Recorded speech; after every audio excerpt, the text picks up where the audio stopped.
Kita tentu mengucap syukur dan berterima kasih kepada Allah karena kita boleh ada di minggu kedua di bulan Oktober. Tak terasa waktu semakin berjalan dan mendekati sukacita yang besar sebagai orang Kristen yang percaya kepada Tuhan. Jemaat yang diberkati dan dikasihi oleh Allah, dalam tema yang berjalan di bulan Oktober ini, di dalam lembaga GPI Papua memberikan judul Membangun Spiritual Kristen. Sedangkan di dalam minggu ini kita berbicara dengan tema integritas dalam kepemimpinan. Bapak Ibu yang diberkati oleh Tuhan, berbicara tentang integritas sebagai seorang pemimpin. Tentu banyak orang ingin mencapai akan hal yang demikian. Karena orang yang berintegritas adalah orang yang selalu mampu bertindak secara konsisten, dan dia tidak akan terpengaruh dengan berbagai hal karena dia tahu apa yang harus dia lakukan sesuai dengan kehendak Tuhan. Jadi menjadi seorang pemimpin, dia mampu meneladani apa yang menjadi panutan dari Allah sendiri. Dan bahkan ketika dia menjalani sesuatu hal yang menjadi sebuah tanggung jawab, pengaruh dari luar ataupun dari dalam untuk mempengaruhi, untuk membuat sesuatu yang tidak baik, dia katakan, saya akan melakukan sesuai dengan kehendak Allah. Dan inilah salah satu contoh seorang pemimpin yang berintegritas. Dia akan melandasi kehidupannya sesuai dengan kebenaran firman Tuhan. Dan apapun yang dia lakukan untuk Tuhan. Dan dia tidak akan memilah-memilah apapun. Dan inilah yang terjadi bagi Daniel. Daniel ketika mereka ada di dalam pembuangan di Babilonia, dan bahkan mereka ada di dalam pemerintahan Nebukadnezar. Bapak Ibu, kalau kita mau menyimak kembali tentang kisah Daniel, bagaimana kisah anak-anak Tuhan ketika mereka diperhadapkan bagaimana mereka harus menyembah patung-patung yang ada. Tetapi mereka sebagai anak-anak Tuhan, baik Daniel, baik Mesak, Abednego, Hananya yang ada, mereka tetap mengakui Yesus sebagai Tuhan dan Juru Selamat. Mereka tidak terpengaruhi dengan apapun sekalipun ada begitu tantangan yang sangat berat. Bahkan ada sesuatu yang mengecam setiap pribadi hidup mereka. Tetapi apa yang mereka lakukan? Sebagai anak Tuhan, Daniel tetap melakukan tugas tanggung jawabnya. Dia tetap memilih apa yang harus dia lakukan. Sehingga sebagai seorang Daniel, yang sering dikatakan arti Daniel adalah Tuhan adalah hakimku. Bapak Ibu yang diberkati dan dikasihi oleh Allah, kisah Daniel ini sungguh luar biasa. Bagaimana ketika dia harus berada di perapi-apian, bagaimana dia mengimani akan kasih setia Tuhan, dan bagaimana cara Allah menyelamatkan kehidupan mereka. Dan itu membuktikan bahwa Tuhan tidak akan pernah membiarkan mereka, sekalipun mereka ada dalam pembuangan, sekalipun mereka ada dalam kesesakan, sekalipun mereka ada di dalam berbagai tantangan. Di dalam bacaan yang pertama, di dalam ayatnya yang pertama, Daniel 12 dikatakan, pada waktu itu juga akan muncul Mikael, pemimpin besar itu yang akan menampingi anak-anak bangsamu. Dan akan ada suatu waktu kesesakan yang besar seperti yang belum pernah terjadi sejak ada bangsa-bangsa sampai pada waktu itu. Tetapi pada waktu itu bangsamu akan terluput, yakni barang siapa yang didapati namanya tertulis dalam kitab itu. Jemaat yang diberkati dan dikasihi oleh Allah, bagian ayat 1 ingin mau menyampaikan sesuatu hal yang sangat penting di dalam kehidupan kita.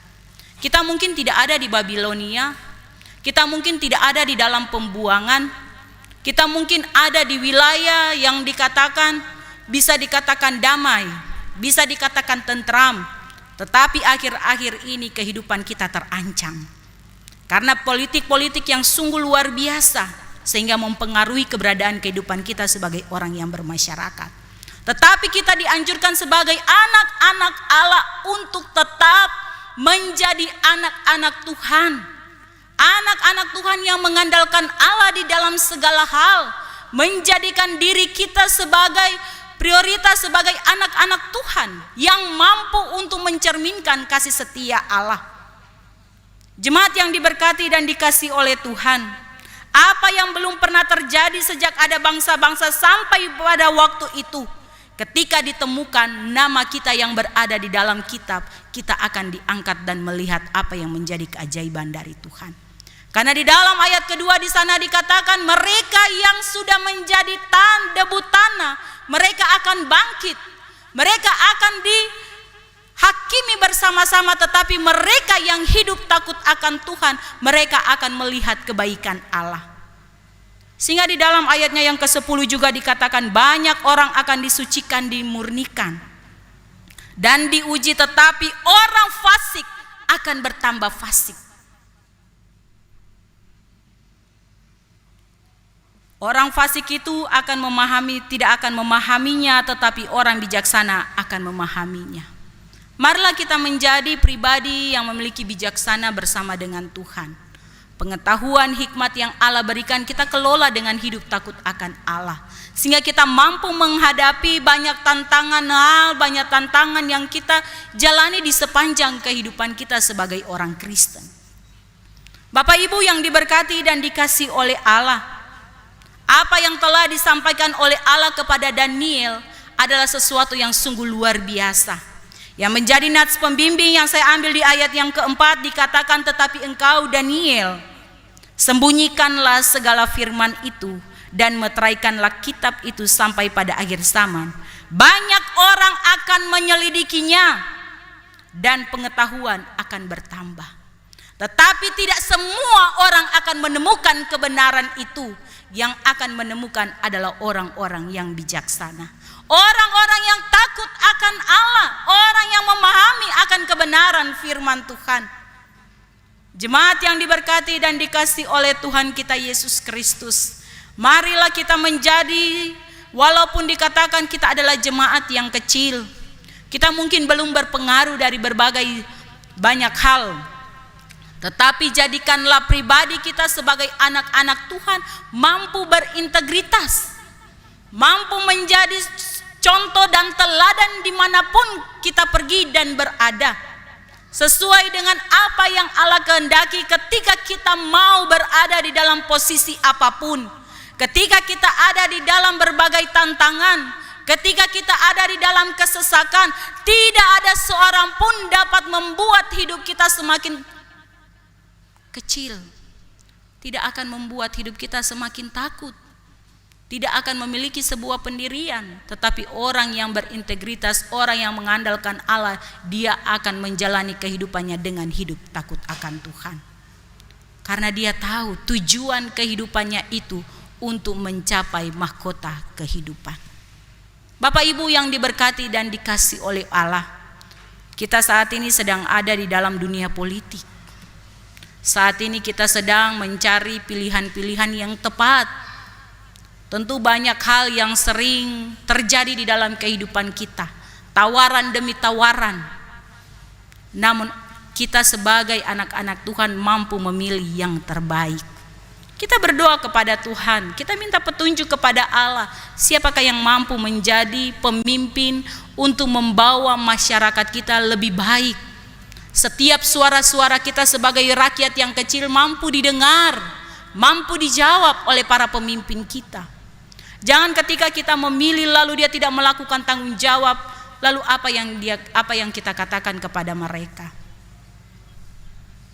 Katong so pilih, tetapi kau kerja dengan baik. Sebenarnya siapa yang salah? Apakah kita salah memilih? Atau karena mereka bekerja untuk kepentingan mereka atau kelompok-kelompok tertentu? Tetapi marilah kita meminta Allah untuk menghikmati kita dengan kuasa Roh Kudus-Nya, sehingga apapun yang kita kehendaki untuk lebih khusus kota Sorong tercinta kita, baik dari tingkat provinsi, bahkan kabupaten dan bahkan kota yang ada, tempat di mana kita mendiami diri kita sendiri, tempat kita mencari nafkah, tempat kita bergumul siang dan malam. Mari kita berdoa dan bergumul kepada Tuhan supaya pemimpin yang kita inginkan dia benar-benar berintegritas. Dia benar-benar dipakai oleh Allah sekalipun dia beragama lain. Tetapi kita harus yakin dan percaya orang yang hidup takut akan Tuhan, dia mampu menjalankan tanggung jawabnya dengan baik. Jemaat yang diberkati dan dikasihi oleh Allah, apa yang telah dialami oleh Daniel beserta dengan teman-temannya, apa yang telah dilakukan Allah kepada dia sungguh luar biasa. Bagaimana Allah menyingkapkan tentang akhir zaman, apa yang akan terjadi, apa yang akan telah dilakukan oleh Allah ketika orang-orang fasik tidak mau berubah, tidak mau bertobat. Firman Tuhan katakan mereka sebagai orang-orang fasik akan bertambah fasik. Tetapi orang yang hidup takut akan Tuhan, mereka akan tambah pengetahuan sesuai dengan kehendak Allah. Mereka menjadi orang yang bijaksana, mereka yang hidup takut akan Tuhan, mereka yang selalu mengandalkan Allah. Oleh karena itu persekutuan yang diberkati dan dikasih oleh Allah, marilah kita membangun spiritual kekristenan kita bersama dengan Tuhan. Menyukai firman Allah itu adalah dasar kekristenan kita. Kalau kita sering membaca firman Tuhan lalu kita kurang memahaminya, mari kita berdoa meminta Roh Kudus. Kita meminta agar supaya Allah mampu menerjemahkan dari hal yang kecil menjadi hal yang besar, dan Allah menunjukkan kemahakuasaannya dalam kehidupan kita. Karena ketika kita meminta, maka Dia akan memberi. Tidak mungkin ketika kita meminta Dia tidak akan memberikannya. Pasti ketika kita meminta dengan hati yang tulus, Dia akan memberikan jawaban. Oleh karena itu Bapak Ibu yang diberkati oleh Allah, mungkin kita kurang paham tentang hal demikian. Tetapi kalau kita mau menjalani setiap proses kehidupan bersama dengan Allah, bahwa setiap kehidupan kita akan diuji oleh Tuhan. Di dalam ayat 10 kembali saya katakan, banyak orang akan disucikan dan dimurnikan dan diuji. Tetapi orang-orang fasik akan berlaku fasik. Tidak seorang pun dari orang fasik itu akan memahaminya. Karena memang siapa bilang orang fasik dia akan memahami? Tidak, karena dia tidak memiliki pengetahuan sesuai dengan kehendak Allah. Tetapi orang yang bijaksana, dia pasti menerima apa yang diinginkan oleh Tuhan.